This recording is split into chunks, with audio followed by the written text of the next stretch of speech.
إن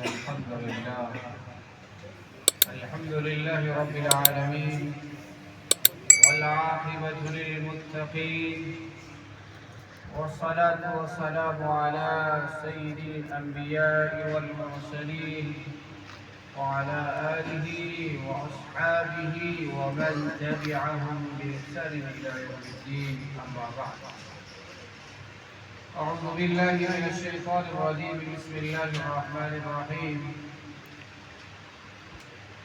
لن تنالوا البر حتى تنفقوا مما تحبون. وقال النبي صلى الله عليه وسلم: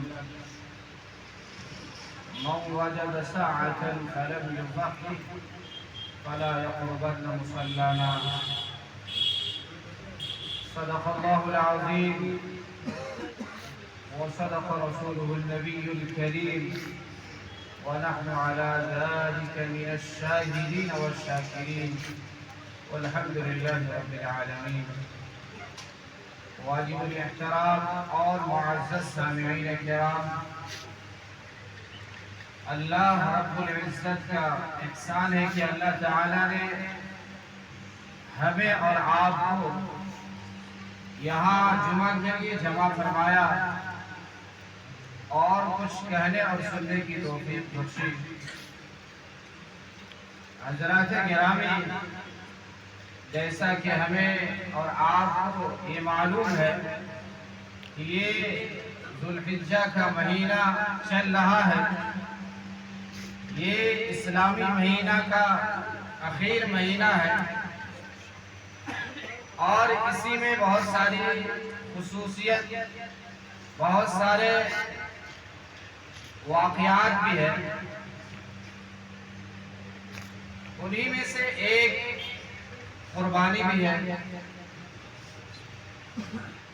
تو قربانی کے بہت سارے فضائل ہیں،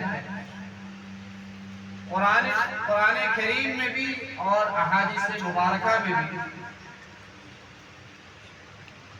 قرآن کریم میں بہت سی جگہ پر اور قربانی ایک ایسا عظیم عبادت ہے کہ یہ شاعر اللہ میں سے ہے، یہ اسلام کی نشانیوں میں سے ہے، یہ بہت ہی اہم ترین عبادت ہے۔ آپ صلی اللہ علیہ وسلم جب مکہ سے ہجرت کر کے مدینہ گئے، جتنے دنوں آپ نے وہاں قیام فرمایا، تقریباً 10 سال آپ صلی اللہ علیہ وسلم ہمیشہ وہاں قربانی کرتے تھے۔ آپ صلی اللہ علیہ وسلم ہمیشہ 2 قربانی کرتے تھے،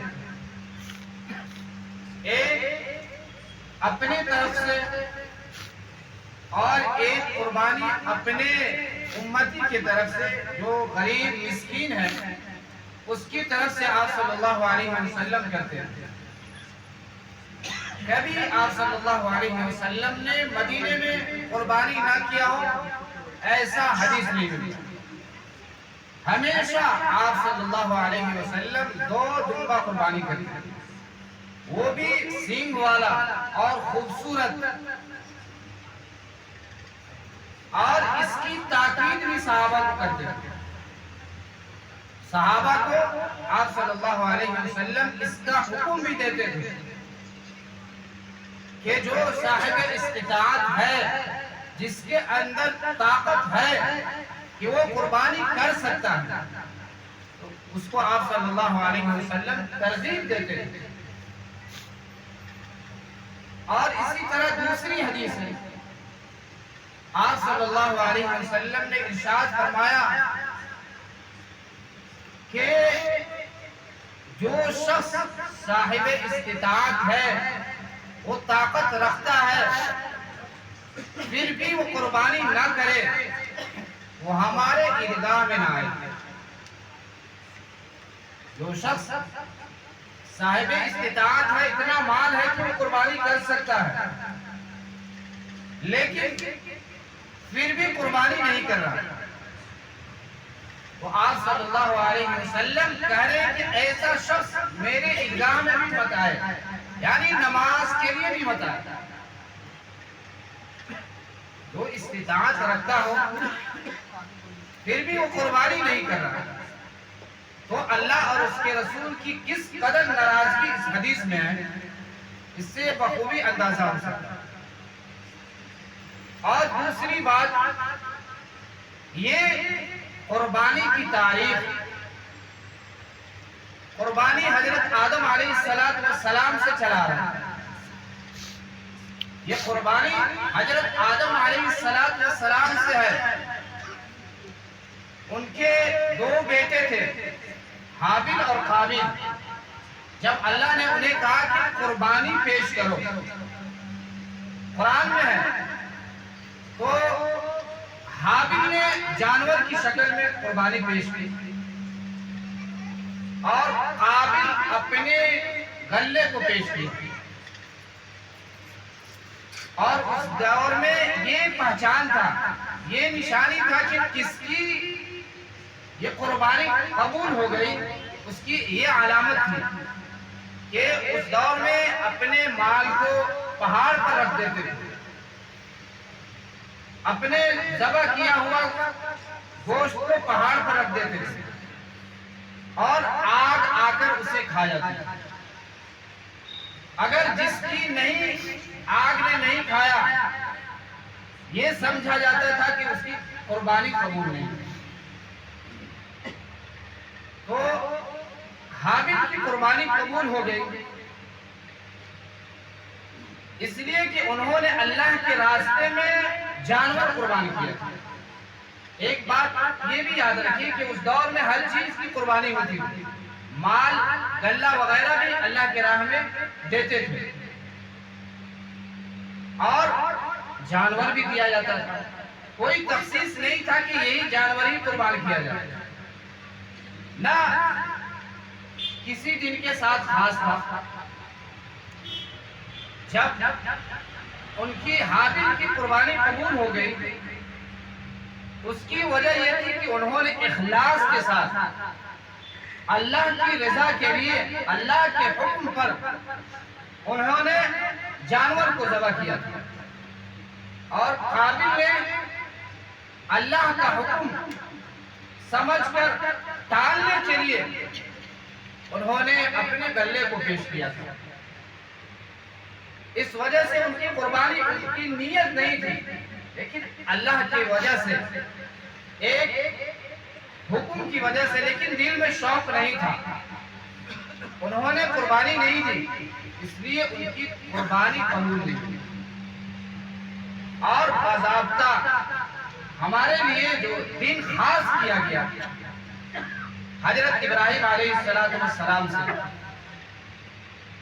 حضرت ابراہیم علیہ السلام کی یادگار ساری امت کے لیے ایک عظیم ہستی تھی، انہی کی یاد کو ہر قربانی میں تازہ کیا جاتا ہے۔ یہی دو باپ بیٹے کی قربانی ہے جس کو آج سارے مسلمان انہی کی سنت کو زندہ کرتے ہیں۔ حضرت ابراہیم علیہ السلام نے اپنے چہیتے بیٹے، اکلوتے بیٹے، ان کو اللہ کے راستے میں ذبح کرنے کا رہے تھے، اور انہوں نے ذبح کیا بھی تھا، لیکن اللہ تعالیٰ نے، اللہ کو یہ دیکھنا منظور تھا یہ کس نیت سے، اس کے اندر اخلاص کتنا ہے۔ اللہ تعالیٰ نے بیٹے کو قربانی کروانا منظور نہیں تھا، بلکہ دیکھنا تھا کہ یہ امتحان میں پاس ہوتے ہیں یا نہیں۔ تو میرے محترم دوستو، اس لیے اللہ کی یہاں یہ جو قربانی کرتے ہیں، لَن يَنَالَ اللَّهَ لُحُومُهَا وَلَا دِمَاؤُهَا وَلَكِنْ يَنَالُهُ التَّقْوَىٰ مِنكُمْ۔ نہ یہ قربانی کا گوشت اللہ کی یہاں پہنچتا ہے، نہ اس کا خون اللہ کی یہاں پہنچتا ہے، بلکہ اللہ بندے کے دل کو دیکھنا چاہتا ہے۔ یہ بندہ جو قربانی کر رہا ہے، یہ کس نیت سے، اس کی غرض کیا ہے، یہ اللہ کی آپ پوچھتا ہے۔ ورنہ اللہ کو نہ گوشت کا مطلب ہے نہ تمہارے خون کا، بلکہ اللہ تعالیٰ اپنے نیت، ہمارے نیت کو دیکھتے ہیں۔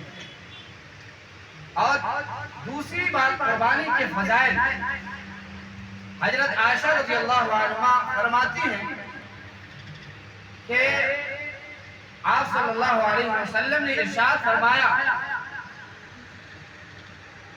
یہ ذی الحجہ کے دنوں میں یعنی 10ویں تاریخ میں جو صاحب استطاعت ہے